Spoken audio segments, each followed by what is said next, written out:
Hey everybody, Barry here again. I blew it up! If you saw the shorts or the one little video I posted a couple of weeks ago, I guess you'll already know. But anyway, the engine is making noises. So I think it might be a rod knock. I'm thinking either it bent a rod and it's tapping the piston off the crank, or it spun a rod bearing, which is more likely. Zach thinks I broke a rod. I don't know if it's noisy enough for that, but won't know till we get in there. One thing that I am happy about is everything stayed inside the block, so my 6-liter block isn't messed up. Well, the first step is going to be remove the drain plug, see what's on it, or see what's in the oil, if it's glittery goodness or whatever. And I have a little cup.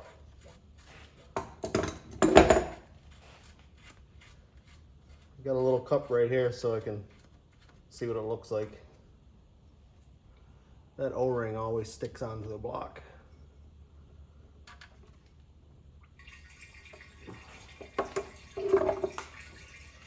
Ow. Zach said hold a magnet near the stream, and if the stream climbs toward the magnet, then there's metal or like iron in it, which doesn't seem to be the case. So whether that's true or not, I have no idea. I've never actually tried it, but it seems legit. Doesn't seem to be any chunks in it. The oil is dirty, but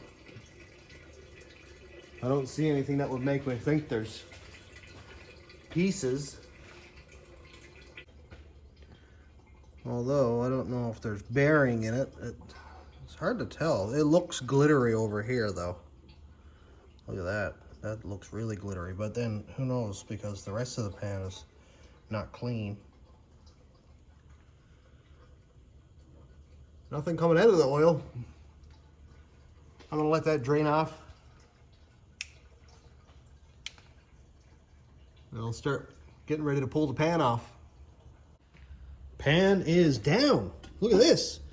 And to be honest, yeah, the oil is dark and it's not like super clean down the pan, except for like right here is amazing, but it doesn't look terrible. Here's the core sample. Looks just fine. It doesn't even look that glittery, to be honest. Let's just pour it a little bit on this plate. I know the plate is already dirty, so it's not going to be like a perfect experiment or anything here. But look at that. It really doesn't look that bad, which is making me nervous, because I was expecting to see lots of glitter in there. Everything up here so far looks decent. Nothing up in the pickup tube. So I guess I'll dig further. Obviously I need to get up to where I can see the rods anyway. I expect to see one rod that's a different color, and then I'll be taking the engine out to rebuild it. I have the windage tray unbolted. It's ready to come down, but I wanted us to do this together. Let's find out what we have here. Well, so far, everything is attached. I don't actually see, I don't see anything that would be obvious. Dude, I don't see anything wrong there. I'm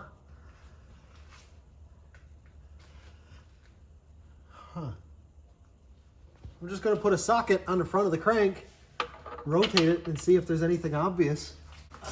I mean, it very well could be a piston, but there's no oil, there's no smoke, there's nothing at all. Definitely got lots of compression.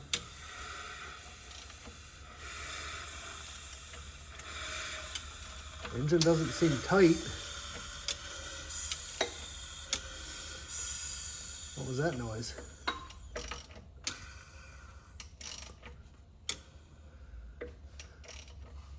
What was that noise on there? It must be the chain. She needs slackening up. Well, Zach, there's no rod broken, that's for sure.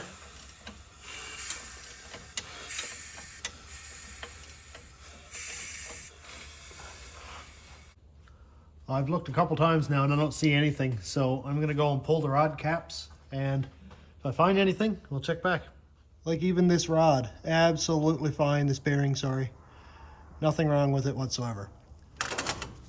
Yes, it's used, and no, you can't see anything. It's used, so yeah, it has a little bit of marks and stuff in it. Now that I know nothing is going on underneath the truck, it's time to pull the top slide apart. In my experience, it's always been the last two cylinders, either 5 and 7 or 6 and 8. So I think I'll start there. I'm gonna pull the valve covers off, so we'll check when I get that deep. Valve cover is unbolted. I haven't pulled it off yet. Let's see what is not broke here. Let's see what's absolutely fine and under this valve cover, because it's gonna make me pull the heads off for sure. Man, this thing is tight. All right. Fine, fine, fine. Fine, fine, fine, fine, and fine. Ugh. This engine hates me. Well, I can't really say what's happening. I just pulled the valve cover and all the rockers are fine. Everything there is tight. I just pulled number 5 and 7 spark plugs. They look absolutely fine. No issues there whatsoever. So I think I'm probably just going to end up pulling the engine. I know that's kind of annoying, but I'm probably going to end up doing it because I can't really work around this. I can't really get down there and torque the heads with all this wiring and stuff in the way. Like, yes, I can, but it's annoying. Do I want to? Not at all. So that'll give me a chance to go and put my GT45 back on. I like this turbo. It spools really quick, but I'm afraid that it's what caused my issue. And I'm not blaming Zach. I'm not blaming whatever. It doesn't matter. I'm not upset. It's just, I can't ignore that I did like 50 to 100 pulls, and then I bolted this guy on, and it's like Dr. Rod Bender. So I'll be able to kind of revise a couple things. I'll be able to fix up my exhaust after, and there's just a few things that I want to do, that's all. So this just turned into an engine removal video. How dynamic is this channel? Not a whole lot's changed over this way, but I am starting to pull everything out so I can pull the engine out. All the front accessories unbolted, water pump is out of the way, and now I'm working on the intake. The top bolt is always a pain to get at on the bell housing, so I usually pull the intake. I dropped my glove. And then I just reach down around the back and get the top bolt out like that. And then it's the engine mounts, driver's side manifold, and well, the engine is ready to come out, essentially. Just got to undo some wiring, that kind of thing, but I'm getting dangerously close now to pulling this bad boy out. Just had an unsolicited Summit catalog show up in the mail too, so this is getting dangerous. I'm sorry, Cass, if I accidentally order one of everything. Alrighty then. All boring stuff. Disconnecting connectors, unbolting bolts. I pulled the front bumper off because I didn't want to tear it up. It's still kind of uncanny that I have something nice enough that I don't want to scratch. So I did that because the boom arm on the lift isn't really long enough to go out here. And yeah, everything is out. What a snarl of wiring that is, man. God, it looks gross. I hate it, but my priority right now is getting this boy put back together, because it doesn't matter how pretty the wiring is. If it doesn't run, then it's not going to do anything, hey? I've got 2 hours before I got to go to work, and I came in extra early this morning. My baby boy woke up at 5 o'clock, so got up and got ready and came into work. I'm going to go pull the heads off this right now, and I suspect I'll find a piston either tipped or pieces missing out of it. Cylinder head is entirely unbolted. It's still dripping coolant. I haven't pulled the head off yet. I thought we'd do this together. Let's see what's under this side. I don't expect the passenger side to be broken. I think it's the driver's side. And it just kind of happened that I unbolted this one first, but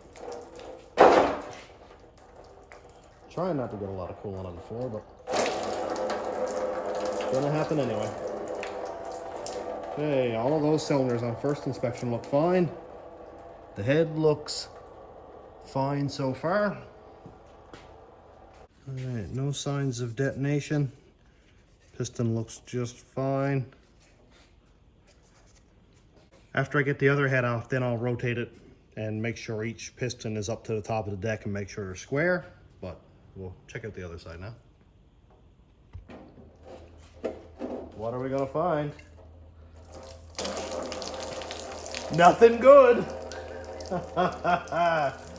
I knew it every time. There it is. Cylinder number 7. Pop the top off of the piston. This has happened to me so many times. Like, I have a resume of broken pistons.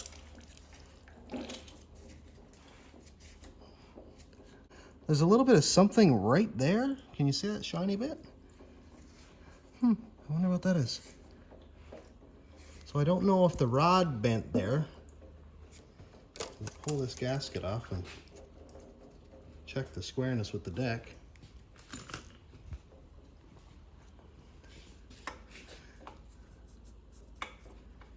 Yeah, we got some rocking going on at the top there. I don't know if that's normal or not, but that one is square. Yep. Every time. Well, it looks like I gotta replace number 7, and I'll just pull the rest of the pistons out just because, make sure that none of them have cracked ring lands in between, because I've seen that a couple times as well, and I just want to make sure that it's good. And while I've got it torn down this far, sloppy stage 3 cam. And looking at the heads, we can definitely see what cylinder got the melties. Look at that. Yeah, that got messed up. But look right here. You see this real shiny spot?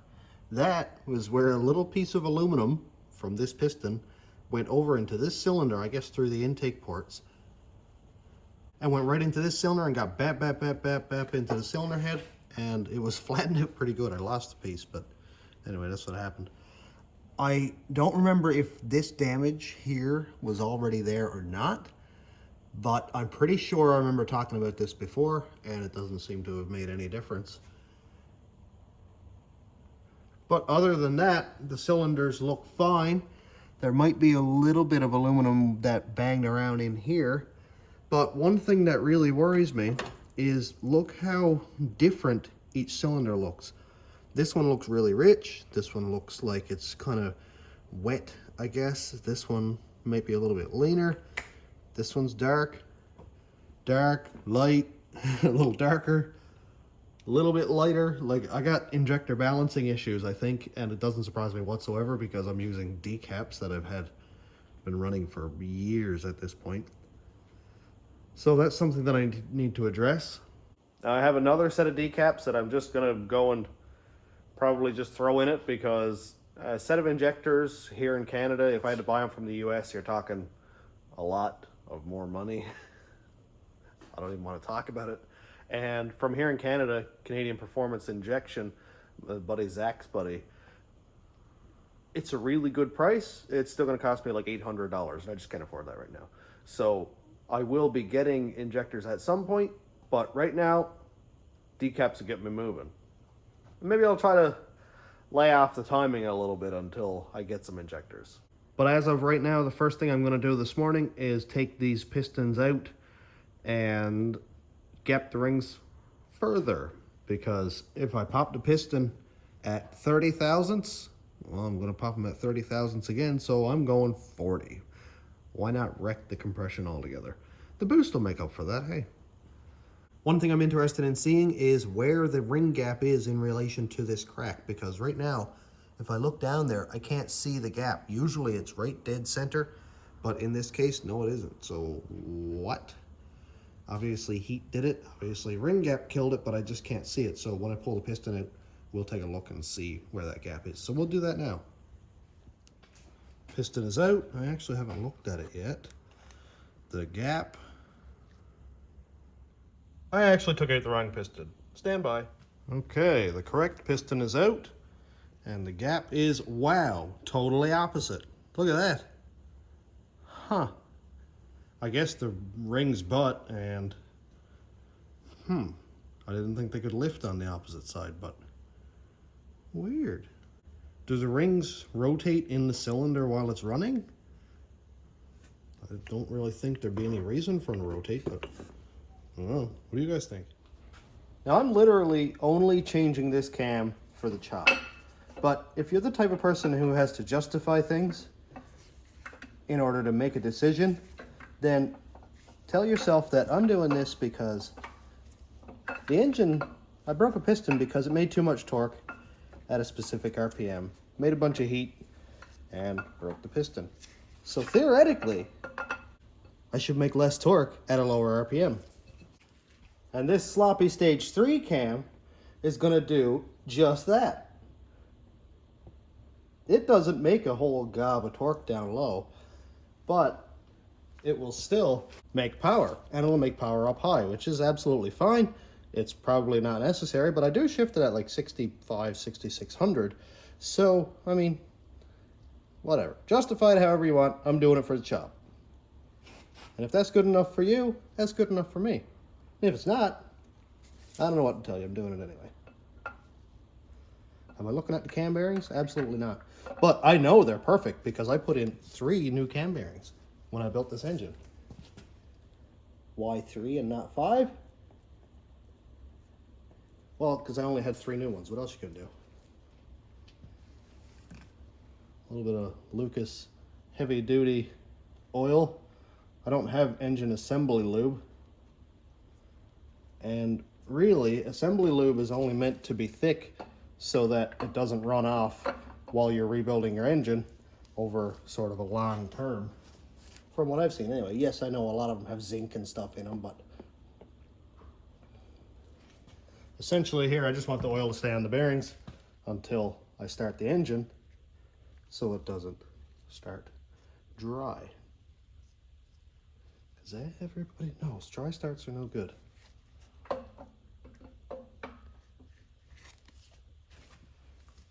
And I'm also putting it on the lift lobes, whatever they're called, so that the lifter wheels don't start dry.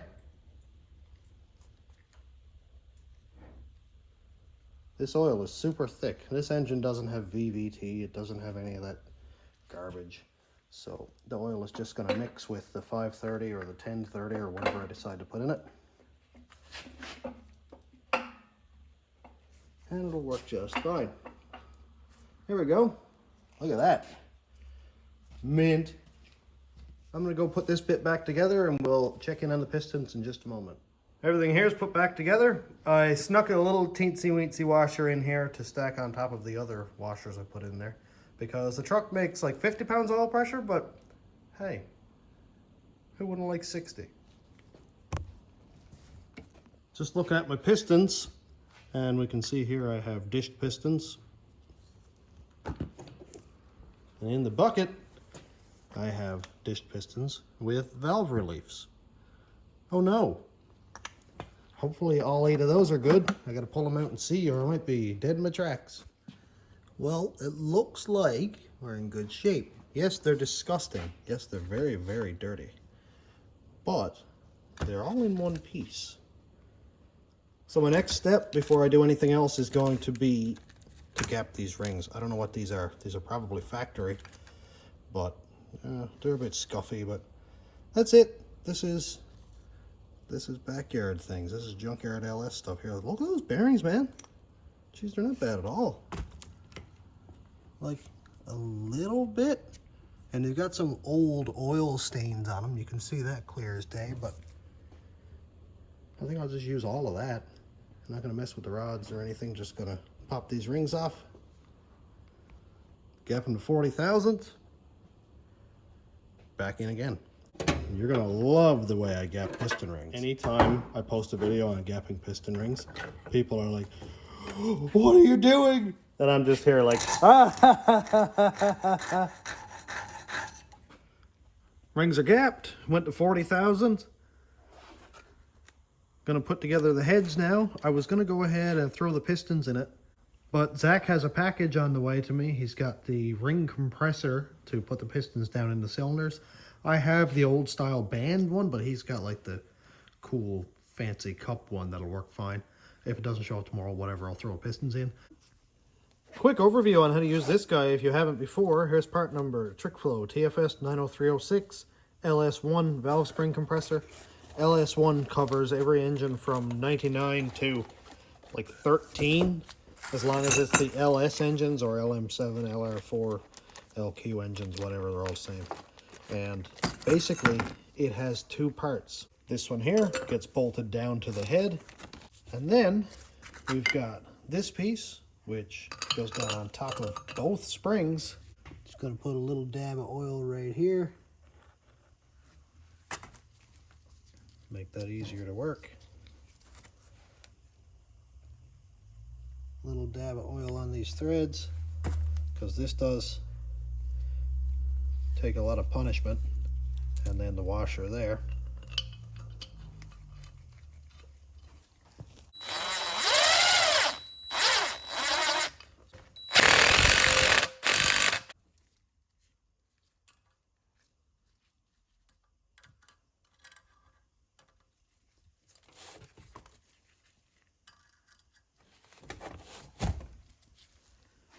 Keepers, don't lose them.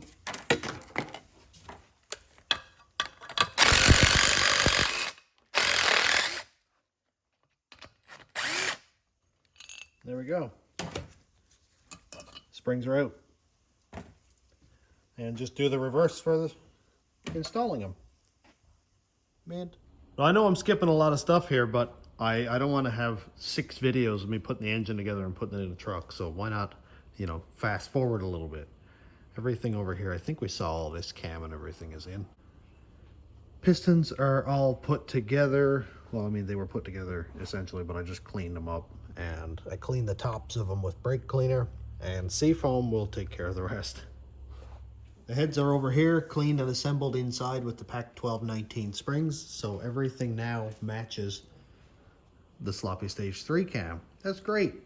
I'm just waiting to see if today Zach's tool comes in. And if it's not here by lunchtime, then I'll just go on and use my own. It was just cool of him to send that one along with a couple other things. So, I mean, if it makes it, perfect, I'll use it. If not, then I'll continue on because I want to get this thing back together. This engine will be back together very fast. Basically, take those pistons, pop them in there, bolt the heads on, bolt the windage tray and oil pan on, done. Engine's back together and ready to go in. And, I mean, I'm not looking forward to it, putting this engine back in, but, I mean, really, it's just wires. I know there's a lot of tangliness going on there, but I just got to kind of be careful, take my time, fish the engine in around, bolt it down. That's pretty much it. I am going to be changing the turbo, going back to the GT45, so I do have to cut off this V-band here and weld the 3 1/4 V-band back on. And that's going to be basically the only fabrication work to get this thing back together. This engine is almost back together. Pistons are all in. Yeah, it looks kind of gross, but it will work. That's the main thing. It is going to work. Now I'm going to go ahead and bolt the heads back on. And that's pretty much all there is to it. Things are happening at a blistering pace. This thing is ready to go in. Really, what I need to do now is try to make some room in here because this is disgusting. I think what I'm going to do is pull all the lines off the power steering pump or off of the steering box, Hydro Boost, whatever, and get that big chunk out of the way. That'll help me a lot. And I'm also going to remove my radiator fans because I didn't take them out last time. That was dumb because there's literally 2 bolts and 2 plugins, and it wasn't really stupid tight to get out, but it kept hooking up and stuff, and I don't want to damage that. It's just unnecessary and irresponsible. Next update when I get this thing in, I guess, because I'd like to keep it going on at the pace it's going, and it'd be kind of cool to fire this up at the end of the video. Look in the engine bay of this thing. Dude, it is really coming along. It looks way more snarly in the video. Wow, the wiring looks terrible. But I've got engine covers for that. And basically, the only thing left, really, is exhaust manifolds, Y-pipe, obviously turbo, and then put some hoses back together, put fluids in it, and it's done. Everything underneath is put together. All of the wiring is put together.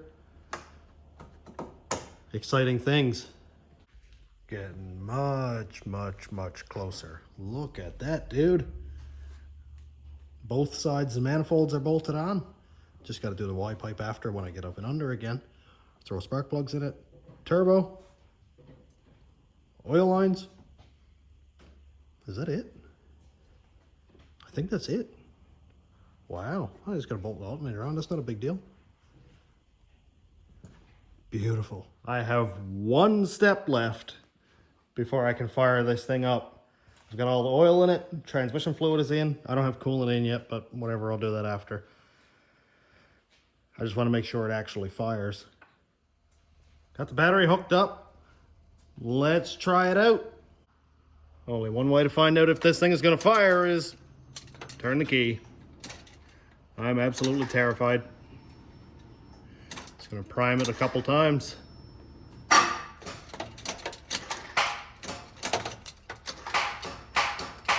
And the battery's dead. Got the charger hooked up. Let's try it again. The battery's actually not dead. It seems like the solenoid in the starter might be sticking. I just whacked it a bunch of times to see what happens. Nothing. It is Monday. It's a holiday here, so I got to pick up the truck a little bit. Cass is out in the Escalade. She stopped by and helped me put a starter on it. And we already had it fired up. I'm sorry to tell you, but listen to this thing. Listen to that, man. I might have a little bit of an exhaust leak or something, but that's okay. Maybe a little bit of lifter noise or something, but whatever. It runs, that's the main thing. So I gotta go and do some finish up work, top up the fluids, that kind of thing. But we're ready to go. It runs. Man, listen to that sloppy stage 3 chop.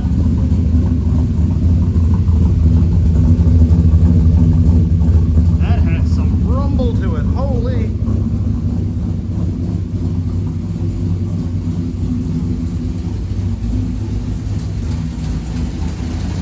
There we go. It is running. I've got to make sure that the coolant is bled. Got to top that up a little bit, then I'll top up transmission fluid, throw the hood on it, a couple little small tidy up things, and we're going for a drive. Oh yeah, it's all put back together. I found what I thought was an engine noise. It was my V-band down there on the lock manifold was going tat tat tat tat tat tat. Like it was timed perfectly and it had me absolutely terrified. But good to go, man. Look at this. Oh, it looks good. It sounds good. Very, very nice.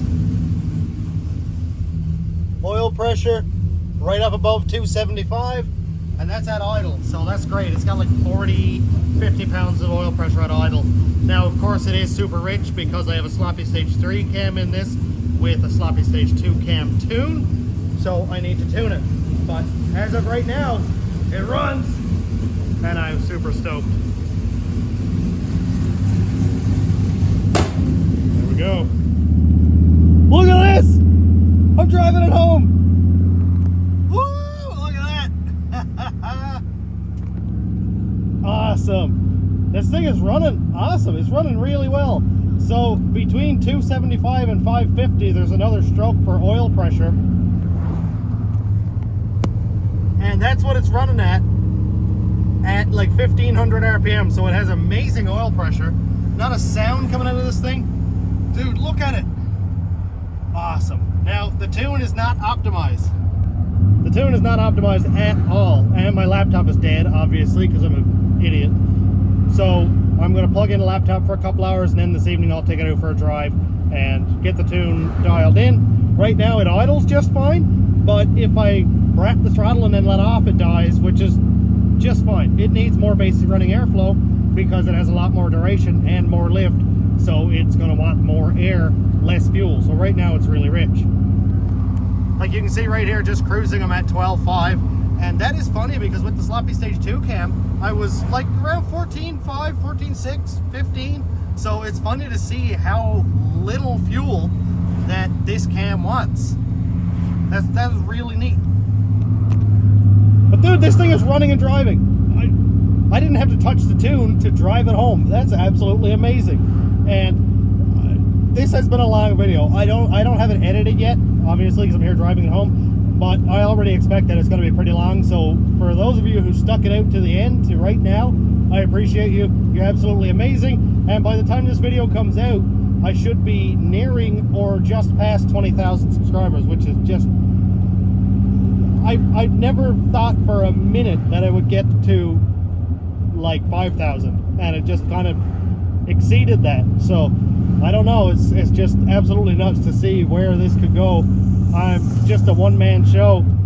I do the work, film, edit, post it by myself, and obviously this is not $1 million production. Just a guy with an iPhone and a handful of wrenches building a truck, trying to go fast and ultimately blowing stuff up and fixing it again. So if that's your kind of deal, then I appreciate you. You're awesome. But I'm gonna head home now and get this thing tuned up sometime this evening or tomorrow, and well, lots of videos to come. I still got plans for this thing. I got a lot of plans for this. And then after this truck is done, I've got a couple more plans. Oh, it wants to shut off on me. It doesn't like stop signs. All right, I'm all done. So thanks for checking out the channel. Thanks my YouTube members, patrons, and subscribers. If you want to check out my Patreon, it's patreon.com/stationroadratrods. YouTube members link is down here. And thanks for watching. Have a great day, everybody.